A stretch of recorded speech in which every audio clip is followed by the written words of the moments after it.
కాసేపట్లో ప్రధాని మోడీ నివాసంలో సీసీఎస్ కేబినెట్ భేటీ జరగనుంది. ఆపరేషన్ సింధూర్ పాకిస్తాన్ అణ్వాయుధ బెదిరింపులకు వ్యతిరేకంగా కీలక నిర్ణయాలు తీసుకునే అవకాశం ఉంది. ఈ సమావేశంలో కీలక నిర్ణయాలు, ఆర్థిక ఆంక్షలు, తదుపరి సైనిక చర్యలకు మార్గం సుగమం చేసే అవకాశం ఉంది. పాకిస్తాన్ తో భవిష్యత్తులో జరిగే ఏవైనా చర్చలు పీఓకే ఉగ్రవాద వ్యతిరేక ప్రయత్నాలపై మాత్రమే దృష్టి సారించేలా ఉండాలని ప్రధాని మోడీ తెలిపే ఛాన్స్ ఉంది.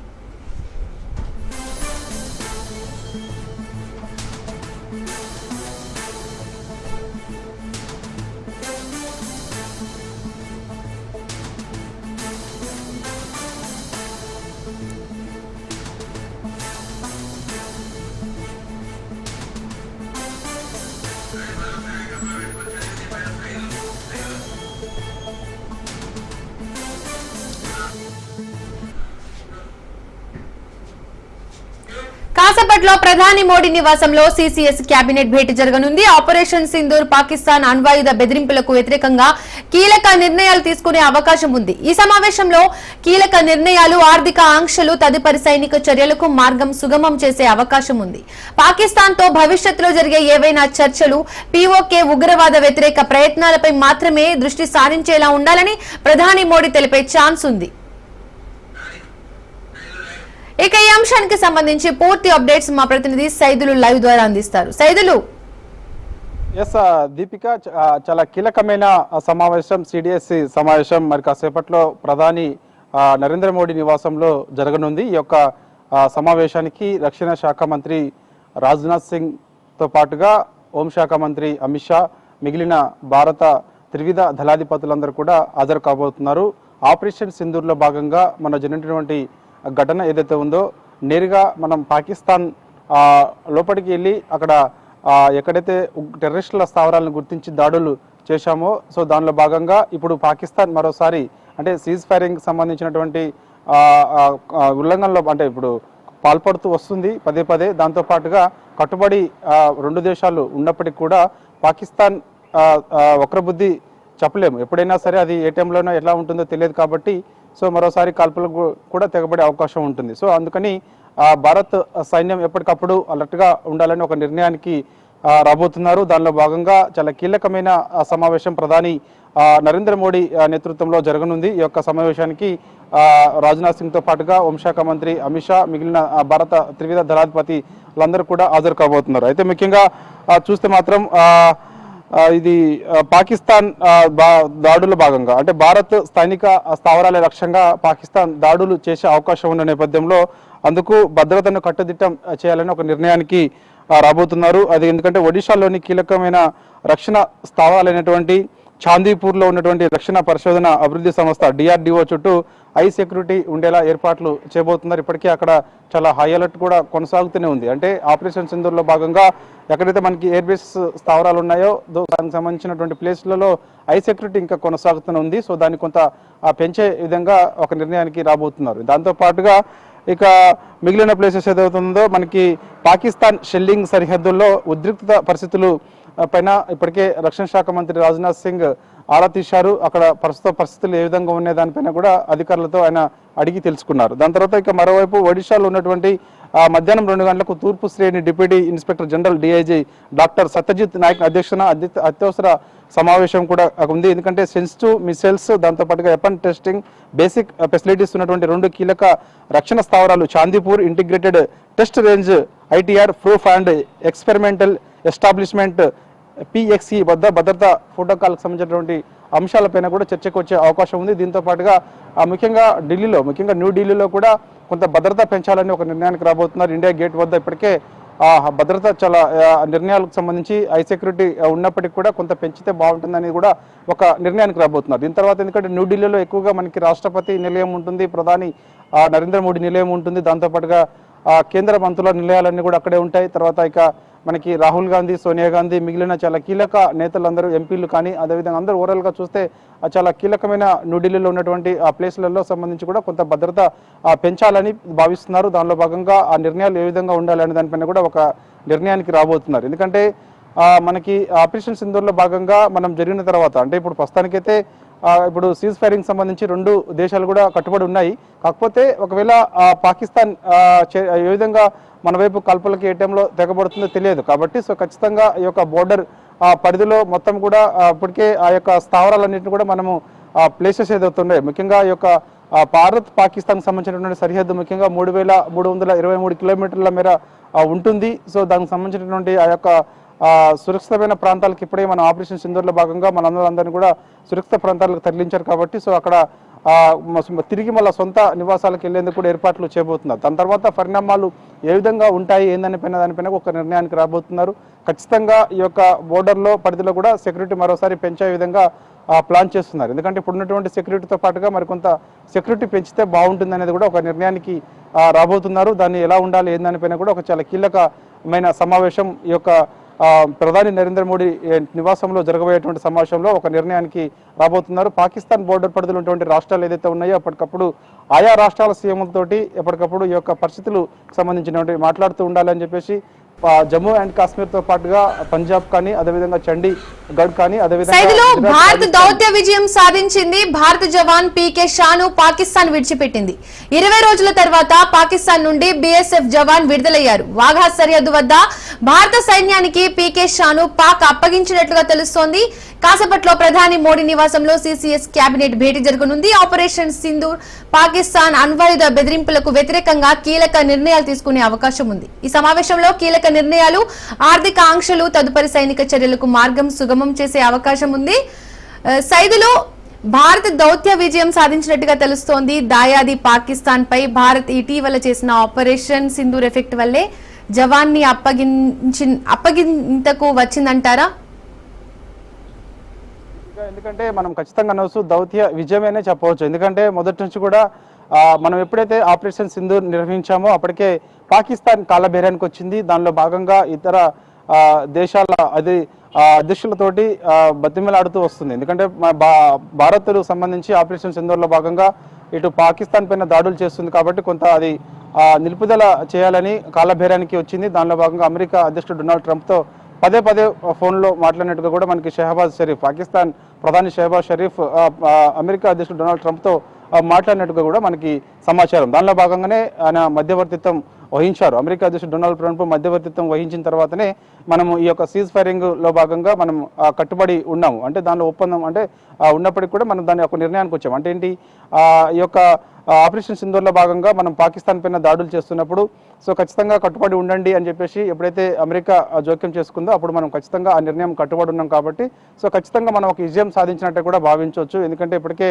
అనేక సార్లు పాకిస్తాన్ సంబంధించినటువంటి కాలబేరానికి ఇతర దేశాలతో అధ్యక్షులతో మాట్లాడడం కానీ లేకపోతే మనతో విదేశాంగ శాఖ సెక్రటరీ విక్రమ్ మిస్త్రీతో మాట్లాడడం, విదేశాంగ శాఖ సంబంధించినటువంటి కీలక నేతలతోటి మాట్లాడే ప్రయత్నం చేశారు. అదేవిధంగా మనం జరిగినటువంటి ఆపరేషన్ డైరెక్టర్ జనరల్ మిలిటరీ ఆపరేషన్లో భాగంగా అది పాకిస్తాన్ సంబంధించినటువంటి operation director general military operation అతను ఎవరుతున్నారో అతను కూడా మనతో మాట్లాడారు. కాబట్టి సో ఈ సమావేశంలో ఇవన్నీ కూడా చర్చకు వచ్చాయి. ఖచ్చితంగా మన యొక్క జవాన్ని ఇప్పుడు పాకిస్తాన్ విడిచిపెట్టింది వాఘా సరిహద్దు, పంజాబ్లో ఉన్నటువంటి వాఘా సరిహద్దు వద్ద మన యొక్క జవాన్ని వదిలిపెట్టారంటే ఖచ్చితంగా అది మనం ఒక గొప్ప విజయంగానే భావించవచ్చు.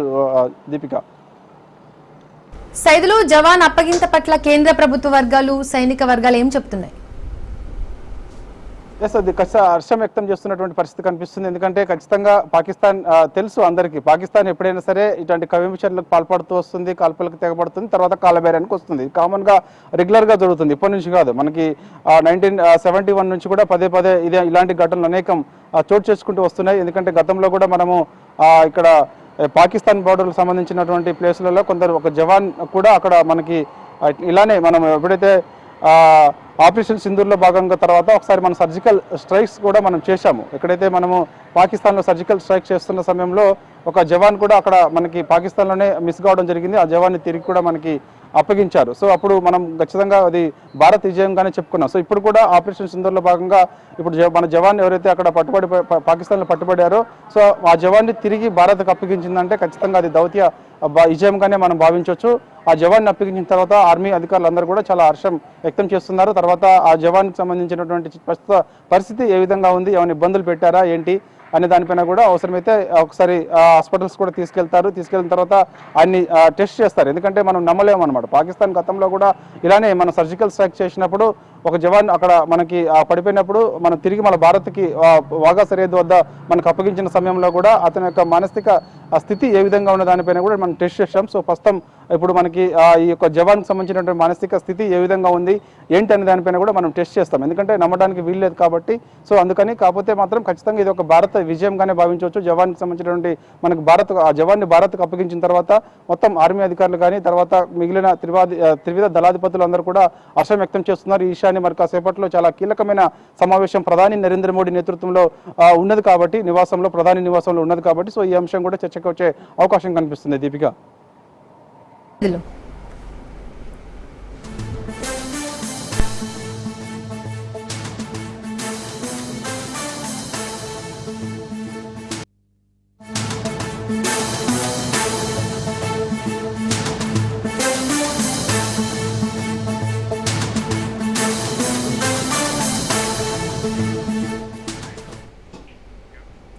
తిరుపతి జిల్లా ఏర్పేడు మండలం మేర్లపాక వద్ద రోడ్డు ప్రమాదం జరిగింది.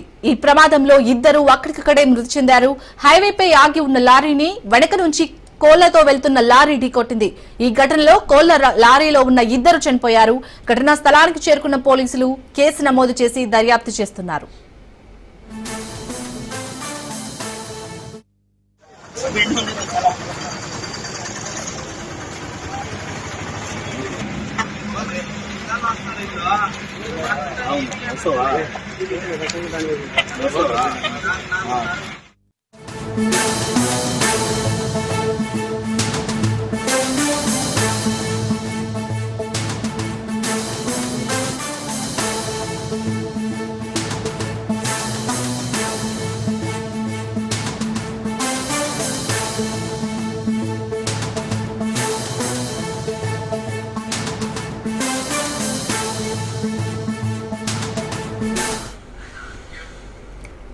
ట్విట్టర్లో రాహుల్ గాంధీకి కేటీఆర్ ప్రశ్నలు సంధించారు. తెలంగాణ సర్కార్ అమానవీయ చర్యలపై సమాధానం చెప్పాలన్నారు కేటీఆర్.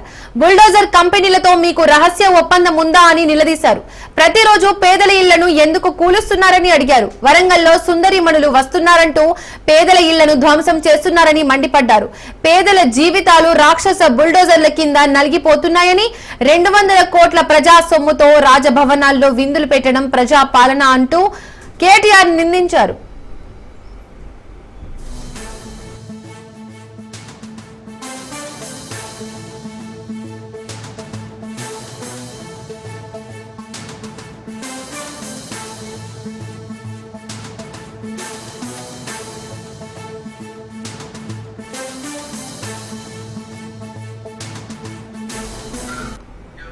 ట్విట్టర్లో రాహుల్ గాంధీకి కేటీఆర్ ప్రశ్నలు సంధించారు. తెలంగాణ సర్కార్ అమానవీయ చర్యలపై సమాధానం చెప్పాలన్నారు కేటీఆర్. బుల్డోజర్ కంపెనీలతో మీకు రహస్య ఒప్పందం ఉందా అని నిలదీశారు. ప్రతిరోజు పేదల ఇళ్లను ఎందుకు కూలుస్తున్నారని అడిగారు. వరంగల్లో సుందరిమణులు వస్తున్నారంటూ పేదల ఇళ్లను ధ్వంసం చేస్తున్నారని మండిపడ్డారు. పేదల జీవితాలు రాక్షస బుల్డోజర్ల కింద నలిగిపోతున్నాయని, 200 కోట్ల ప్రజా సొమ్ముతో రాజభవనాల్లో విందులు పెట్టడం ప్రజా పాలన అంటూ కేటీఆర్ నిలదీశారు. ఈ అంశానికి సంబంధించి పూర్తి అప్డేట్స్ మా ప్రతినిధి చంద్రశేఖర్ ఫోన్ ద్వారా అందిస్తారు. చంద్రశేఖర్. దీపిక, ఏదైతే కేటీఆర్ ఇవాళ ఎక్స్ లో చేసిన తీవ్రమైన ఆరోపణలు అయితే పలు ప్రకంపనలు సృష్టిస్తున్నాయని చెప్పుకోవచ్చు. కాంగ్రెస్ పార్టీ ప్రజా పాలన పేరుతో ప్రజల పక్షాన ఉండాల్సిన కాంగ్రెస్ పార్టీ బడుగు వర్గాల ప్రజల యొక్క ఇళ్లను నిత్యం బుల్డోజర్లతో ధ్వంసం చేస్తున్నారు. కాంగ్రెస్ పార్టీ అధికారంలో వచ్చిన కాడి నుంచి కూడా నిరుపేదల ఇళ్లని హైడ్రా పేరుతో కానీ ఇటు పలు రకాల పేరుతో ఇటు వీళ్ళ నిరుపేదల నివాస గృహాలను అయితే విధ్వంసం చేయడం అయితే చాలా హేమమైన చర్యగా ఇటు తన ఎక్స్ లో పలు ఆరోపణలు చేశాడు. ముఖ్యంగా ఏదైతే ఈ సుందరిమణులు ఈ రోజు వరంగల్లో పర్యటించనున్న నేపథ్యంలో సుందరిమణుల పర్యటన భాగంగా వారి పర్యటించనున్న ప్రాంతాల్లో ఉన్న పేద బడుగు బలహీన వర్గాలకు చెందిన పేద ప్రజల నివాస గృహాలని వాటిని బుల్డోజర్లతో తొలగించడంపై తీవ్రమైన అసహనాన్ని వ్యక్తం చేశాడు. ఒక పక్క ప్రజాపాలన అందిస్తామని అధికారంలోకి వచ్చి ప్రజల పైన ఎందుకు ఇంత కక్ష పూర్తంగా వ్యవహరిస్తున్నారని, దీనికి రాహుల్ గాంధీ సమాధానం చెప్పాలని రాహుల్ గాంధీని ఎక్స్ లో నిలదీయడం జరిగింది. ముఖ్యంగా ఈ యొక్క బుల్డోజర్ కంపెనీలతో కాంగ్రెస్ పార్టీకి కానీ కాంగ్రెస్ పార్టీ అధినాయకత్వానికి ఎలాంటి ఒప్పందాలు కానీ ఏమన్నా ఉన్నాయా? ఎందుకంటే అధికారంలోకి వచ్చిన కాడి నుంచి కూడా ఒక పక్క ప్రజాపాలన అందిస్తామని అధికారంలోకి వచ్చి ప్రజల పట్ల ఇంత నియంత్రితంగా ఇట్లా క్రూరంగా ప్రవర్తించడం, బడుగు బలైన వర్గాలు కష్టపడి నిర్మించుకున్న నివాస గృహాలని ఈ బుల్డోజర్లతో విధ్వంసం చేయడం ఏంటని ఎందుకు మీరు ప్రభుత్వాన్ని ప్రభుత్వ పెద్దలకు మీరు సూచించడం లేదు? ఇలా సామాన్య ప్రజలను ఇబ్బంది పెడుతుంటే ఏం చేస్తున్నారని కూడా తను ఎక్స్ లో రాహుల్ గాంధీ నిలదీయడం జరిగింది. మనం చూడొచ్చు, ఇటు సుందరిమంగ పర్యటన నేపథ్యంలో ఇటు దారంపడి ఉన్న ఒక చిన్న చిన్న షాప్స్ కానీ ఇటు చిన్న చిన్న గృహాలు ఏవైతే ఉన్నాయో వాటిని అన్నానికి అడ్డంగా ఉన్నాయనే పేరుతో వారు అవి వారు పర్యటించిన ప్రాంతాల్లో ఉన్న ఇళ్లను మొత్తం కూడా ఇటు తొలగించడం జరుగుతుంది. ఇటు రోడ్ ఫుట్పాత్ పైన ఉన్న షాపులు అవన్నీ కూడా తొలగించడంతో పేద ప్రజలకు అది పెను ప్రమాదంగా మారింది. వారు జీవించడానికి చాలా ప్రమాదం జరగనున్న నేపథ్యంలో కేటీఆర్ చేసిన ఆరోపణలు అయితే తీవ్ర సంచలనాన్ని సృష్టిస్తున్నాయని చెప్పుకోవచ్చు. ఒక పక్క హైదరాబాద్తో కూడా ఎంతో మంది నివాస గృహాలని ఈ బుల్డోజర్లతో కూల్చేయడంతో ఎంతో మంది ప్రజలు, సామాన్య ప్రజలు ఏడుస్తూ కూడా మీడియా ముందు మాట్లాడడం జరిగింది. వీటన్నిటిని అడ్డం పడే విధంగా కేటీఆర్ ఆరోపణలు చేయడంతో ఇటు రాహుల్ గాంధీ స్పందించాలి. ఈ యొక్క నియంత్రితంగా పాలిస్తున్న కాంగ్రెస్ పార్టీ తెలంగాణ పెద్దలకి కొంత సూచన ఇవ్వాలి. ప్రజాపాలన అంటే ప్రజలకు సంక్షేమాన్ని, అభివృద్ధిని భాగస్వామ్యం చేయాల్సిన ఈ యొక్క ప్రభుత్వ పెద్దలు ప్రజాపాలన అందిస్తాము, ఇందిరమ్మ రాజ్యం తీసుకొస్తామనే పేరుతో అధికారంలోకి వచ్చి ప్రజలపైన కక్ష సాధింపు చర్యలని మానుకోవాలి. 200 కోట్లు ఖర్చు పెట్టి రాజభోగాలలో ఇటు ఈ సుందరి మనులకి ఆతిథ్యం ఇవ్వనున్నారు. కానీ పేద ప్రజలకు మాత్రం వారికి శాపంగా మారింది ఈ యొక్క సుందరి మనుల పర్యటన పేరుతో అని అయితే ఎక్స్ లో తీవ్రంగా స్పందించారు దీపిక.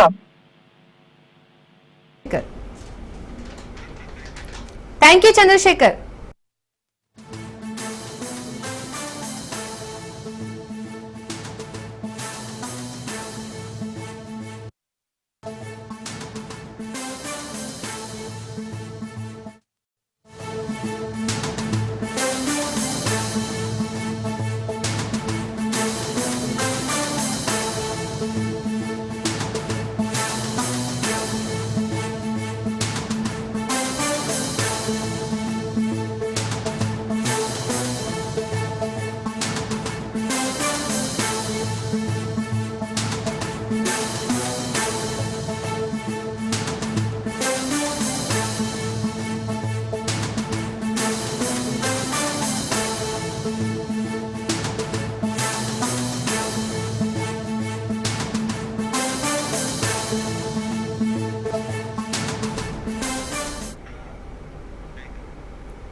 నేడు కోర్టు ముందుకు వల్లభనేని వంశీ రిపోర్ట్స్ వెళ్లనున్నాయి. వంశీ వైద్య పరీక్షల రిపోర్టులను అధికారులు కోర్టులో సమర్పించనున్నారు.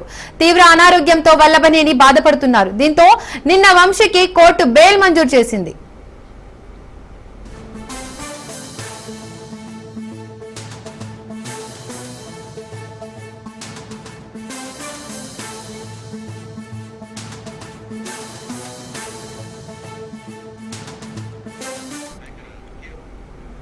కృష్ణా జిల్లా గన్నవరం మాజీ ఎమ్మెల్యే వల్లభనేని వంశీకి బెయిల్ వచ్చింది. సత్యవర్ధన్ కేసులో వంశీకి బెయిల్ మంజూరు చేసింది విజయవాడ ఎస్సీ ఎస్టీ ప్రత్యేక కోర్టు. 2 ఏళ్ల క్రితం గన్నవరం టీడీపీ కార్యాలయంపై దాడి కేసులో నిందితుడు సత్యవర్ధన్ ను కిడ్నాప్ దాడి చేశారనే ఆరోపణలతో పోలీసులు ఆయనపై BNS clause 141, 308, 351(3) of SC ST atrocity కేసులు నమోదు చేశారు.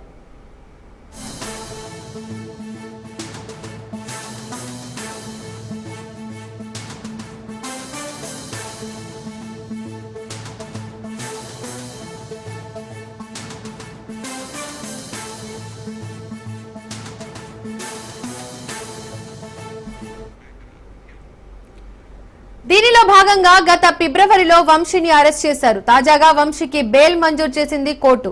50,000తో పాటు 2 ఘరీటీలు సమర్పించాలని కోర్టు ఆదేశించింది. వంశీతో పాటు మరో 4గురికి బెయిల్ వచ్చింది. సత్యవర్ధన్ కిడ్నాప్ కేసులో జిల్లా జైలులో రిమాండ్ ఖైదీగా ఉన్న వంశీ కోర్టుకు హాజరయ్యారు. వంశీ దాఖలు చేసిన బెయిల్ పిటిషన్ పై విచారణ చేపట్టిన ఎస్సీ/ఎస్టీ కేసుల ప్రత్యేక కోర్టు బెయిల్ మంజూరు చేస్తూ ఉత్తర్వులు ఇచ్చింది. ఇక వంశీ ఆరోగ్యానికి సంబంధించి కోర్టులో హెల్త్ రిపోర్ట్ సబ్మిట్ చేయనున్నారు.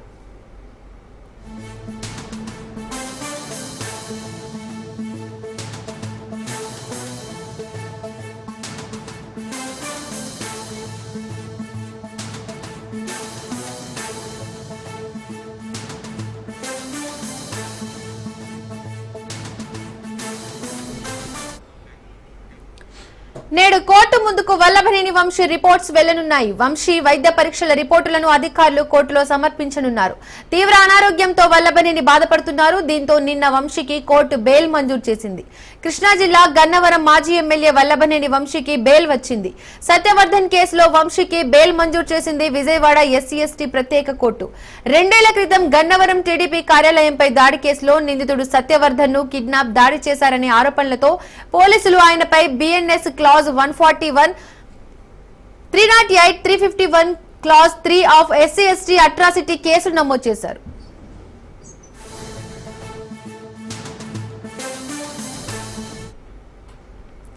ఈ అంశానికి సంబంధించి పూర్తి అప్డేట్స్ మా ప్రతినిధి శ్రీనివాస్ ఫోన్ ద్వారా అందిస్తారు. శ్రీనివాస్, మాజీ గన్నవరం మాజీ ఎమ్మెల్యే వల్లభనేని వంశీకి సంబంధించిన సత్యవర్ధన్ కిడ్నాప్ కేసులో ఎస్సీ/ఎస్టీ కోర్టు నిన్న బెయిల్ మంజూరు చేయడం జరిగింది. 50,000 రూపాయలు పూచీకత్తుతో పాటు ఇతనితో పాటు ఇతనితో ఉన్న మరో 5 మందికి కూడా ఈ బెయిల్ ఇచ్చినట్టుగా కూడా తెలుస్తా ఉంది. ఈ నేపథ్యంలోనే ఈ కేసుకి సంబంధించి ఈ రోజు నిన్న కోర్టు వాయిదా అనంతరం కూడా వల్లభనేని వంశీకి అస్వస్థత రావడం, విజయవాడ ప్రభుత్వ ఆసుపత్రికి తరలించడం వంటి పరిణామాలు చోటు చేసుకున్నాయి. అయితే విజయవాడ ప్రభుత్వ ఆసుపత్రిలో చికిత్స అనంతరం కూడా అతన్ని మళ్ళా రిమాండ్ ఖైదీగా ఉన్నటువంటి విజయవాడ జిల్లా జైలుకి తరలించడం జరిగింది. అయితే ఈ ఎస్సీ/ఎస్టీ అట్రాసిటీ కోర్టు ఇచ్చినటువంటి ఈ బెయిల్ మంజూరు నేపథ్యంలో గతంలో సత్యవర్ధన్ కిడ్నాప్ కేసుకు సంబంధించి అయితే వంశీకి బెయిల్ వచ్చింది. కానీ ఈ గన్నవరం టీడీపీ ఆఫీస్ కార్యాలయంపై దాడి చేసిన ఘటనకు సంబంధించినటువంటి కేసులో వంశీకి రేపు సిఐడి అధికారులు దాఖలు చేసినటువంటి ఈ పిటిషన్ నేపథ్యంలో రేపు ఈ నెల 21 వరకు కూడా రిమాండ్ ఖైదీగా ఉండనున్నారు. ఈ రిమాండ్ ఖైదీగా ఉన్న నేపథ్యంలో సిఐడి అప్పటి వరకు కూడా ఈ ఎస్సీ/ఎస్టీ కేసుకి సంబంధించి బెయిల్ మంజూరు అయినప్పటికీ కూడా సిఐడి కేసు విచారణ నేపథ్యంలో అప్పటి వరకు కూడా రిమాండ్ ఖైదీగానే వంశీ అదే కేసులో విజయవాడ సబ్ జైల్లో ఉంటారు. అయితే ప్రస్తుతానికైతే ఈ బెయిల్కి సంబంధించి ప్రాసెస్ మొత్తం అయితే పూర్తయిందని కూడా చెప్పొచ్చు. దీనికి సంబంధించి నిన్న ప్రభుత్వ ఆసుపత్రిలో ఇతనికి వంశీకి అనారోగ్య కారణాల రీత్యా వైద్యం చేయించుకున్న నేపథ్యంలో దానికి సంబంధించినటువంటి రిపోర్ట్స్ అన్నింటినీ కూడా వంశీ తరఫున న్యాయవాదులు కోర్టులో మొత్తాన్ని కోర్టుకి అందజేయనున్నారు. అయితే కోర్టు విచారణ అనంతరం కూడా మరి 21 వరకు రిమాండ్ లో ఉండాల్సి వస్తుందా సిఐడి కేసుకు సంబంధించి, లేదనుకుంటే ఈ కేసుకు సంబంధించి బెయిల్ ఆల్రెడీ వచ్చినప్పటికీ కూడా ఈ 2 నేపథ్యంలో మరి బయటకు వస్తారా లేదనేది కూడా ఈ వంశీకి సంబంధించినటువంటి లాయర్ వేసిన రిపోర్ట్స్ వాటన్నిటిని కోర్టుకు సబ్మిట్ చేసిన నేపథ్యంలో పూర్తి వివరాలు తెలిసే అవకాశం ఉంది. ఏమన్నప్పటికీ కూడా సిఐడి కేసు విచారణ 21వ తారీఖు వరకు కూడా రిమాండ్ ఉన్న నేపథ్యంలో ప్రశ్న అయితే వంశీ విజయవాడ జిల్లా జైల్లోనే ఉన్నారు. Deepika, thank you Srinivas.